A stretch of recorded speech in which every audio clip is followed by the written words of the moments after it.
Greetings, brothers and sisters. Hello and welcome back to Eva's House of Spirit. Today I wanted to share a tip with you, an idea that kind of came to me when I was at my local hardware store. I was shopping at Home Depot, and this kind of just like struck my brain like a little bit of lightning, and I was like, wow, that would actually be a really cool idea.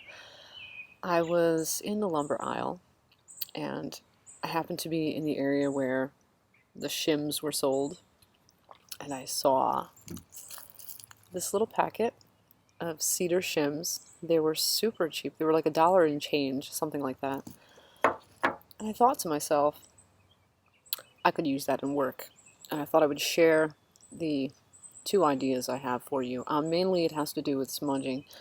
I thought to myself, these would be really cheap, perfect, sort of little smudging sticks, you know? You just literally light the end on fire and wave it around and smudge with it. Let me see if I can get a piece going. It's a little windy out here, but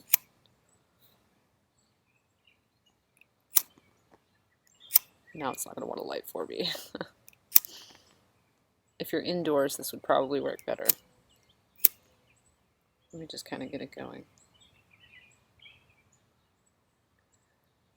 You literally just light the end and you use it as a cedar smudge.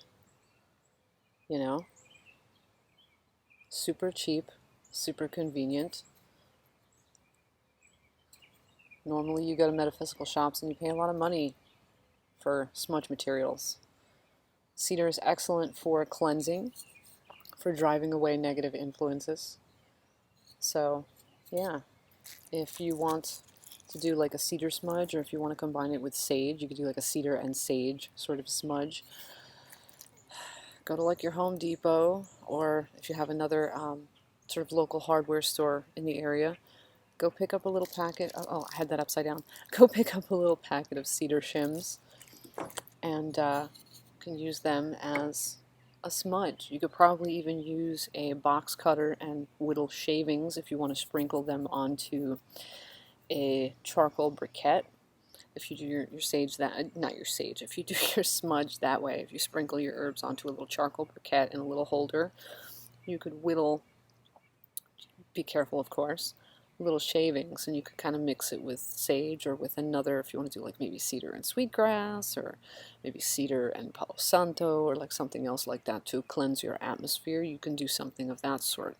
Combining it with a wood like palo santo, it could help your stash of palo santo to kind of be stretched a little bit so you're not using so much at a time.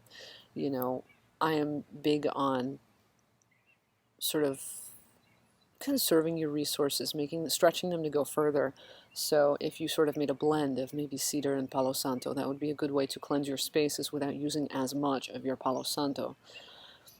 Especially considering that the cedar shims are way cheaper, and they also are good for cleansing, driving out negativity, that sort of thing. Another thing you could do with these is you could take some sort of string or thread, make little crosses or X's, and you would go around, bind them like that, hang them above your entry points in your home, your back door, your front door, windows, and you can either hang them like this or you can hang them like this. The cedar wood will actually keep negativity and negative influences out of your home. It will sort of provide a barrier of protection. That's a good thing you could do with these cedar shims as well. And being that there are so many in a pack, you have quite a few to make several of those cross or X formations. If you are going to utilize them for that purpose, you could even either use a wood burning tool and put all kinds of sigils or symbols or holy signs on there, or you could paint on there or use a Sharpie on there, maybe carve into the wood if you wanted to further empower it. You could even probably maybe splash some magical cologne or sacred water on there, to sort of soak into the wood to even lend it further power in being a ward for negative energies. So that's just an idea I wanted to kind of throw your way today.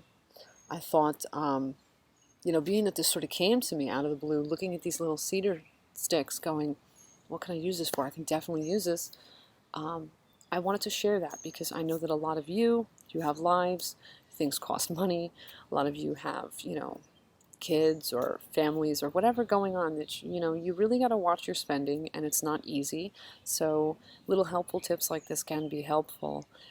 You don't have to spend a lot of money to pursue your path, your practice, your spirituality, your what have you.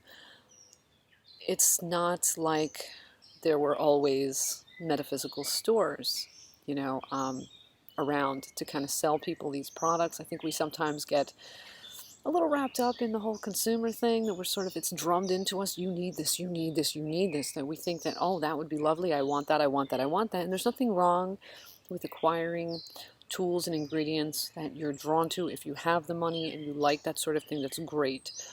But you don't have to go and spend that kind of money. So I hope this tip was helpful.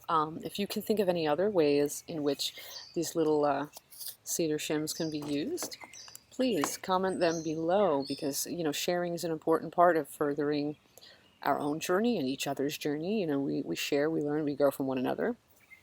We are all co-creators in our spiritual and magical advancements. So yeah, I would love to hear about anything that you might have thought of in regard to these that I haven't. And I'm sure everyone else, in the comment section would love to hear about that too. So if you have something to contribute, please do. And I guess I'm going to wrap this video up.